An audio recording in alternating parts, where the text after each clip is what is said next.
గురుగారు, కన్యా రాశి వాళ్ళకి కుటుంబ పరంగా ఇబ్బందులున్నా, భార్యాభర్తల మధ్య సమస్యలు ఎక్కువగా ఉన్నాయి, బాధపడుతున్నాం గురుగారు అనుకున్న వాళ్ళకి మంచి పరిహారం ఏదన్నా ఉంటే తెలియజేయండి.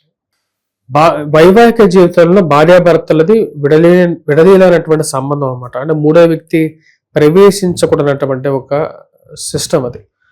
ఇప్పుడు కన్యారాశి వారికి వచ్చేటప్పటికి మెయిన్గా శని సప్తం కంటక శనిగా ఉన్నాడు. కంటక శనిగా ఉన్నప్పుడు ఏంటంటే ఒకటి ప్రెజర్, అంటే ఫైనాన్షియల్ రిలేటెడ్ ప్రెజర్.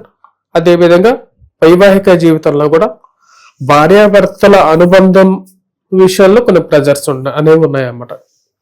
మరి వాటిని ఎలా తగ్గించుకోవాలి? ఎందుకంటే మనిషి జీవితంలో ఇంట్లో సరిగా లేకపోతే అది ఫైనాన్షియల్ గాను, డబ్బు పరంగాను, మరియు అదేవిధంగా ఎన్నో రీజన్స్కి ప్రాబ్లమ్స్ క్రియేట్ చేస్తుంది అన్నమాట.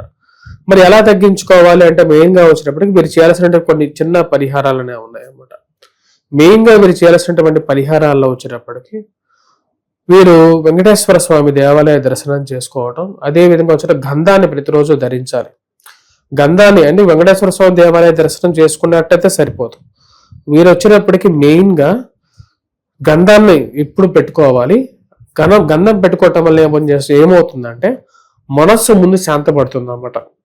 మనస్సు శాంతపడడంతో పాటు ప్రతిరోజు గురువారం పూట మెయిన్గా వచ్చేటప్పటికి వటవృక్షం ఏదైతే ఉంటుందో వటవృక్షం చుట్టూ ప్రదక్షిణ చేయాలి. అంటే బోధి వృక్షం, రావి చెట్టు చుట్టూ ప్రదక్షిణ చేసి రావి చెట్టు ఆకులు ఏవైతే ఉంటాయో ఆ రావి చెట్టు ఒక ఆకును తీసుకొచ్చేసి గంధంతో ఓంకారం రాసేసి దైవారాధన చేసుకోవాలి, ఇంట్లో పూజ చేసుకోవాలి. అదేవిధంగా వచ్చేటప్పటికి శని ముందు దీపారాధన చేయాలి. నల్ల నువ్వులతో స్వామివారికి సమర్పించడం కానీ, అక్కడ ఉన్నటువంటి వారి నల్ల నువ్వులతో చేసినటువంటి తినుబండారం ఏదన్నా ఉంటే అట్లయితే ఆ నువ్వులతో అక్కడ స్కూల్ పిల్లలకు కానీ అక్కడ దేవాలయంలో ఉన్న వాళ్ళకి అది పంచి పెట్టాలి. వాటితో పాటు ఇంకొక రెమెడీ ఏంటంటే వీరు శని ముందు నువ్వుల నూనెతో దీపారాధన చేయటం అనేది చాలా ముఖ్యం. శనివారం పూట శనిహోరా సమయంలో చేస్తే ఇంకా చాలా మంచిది.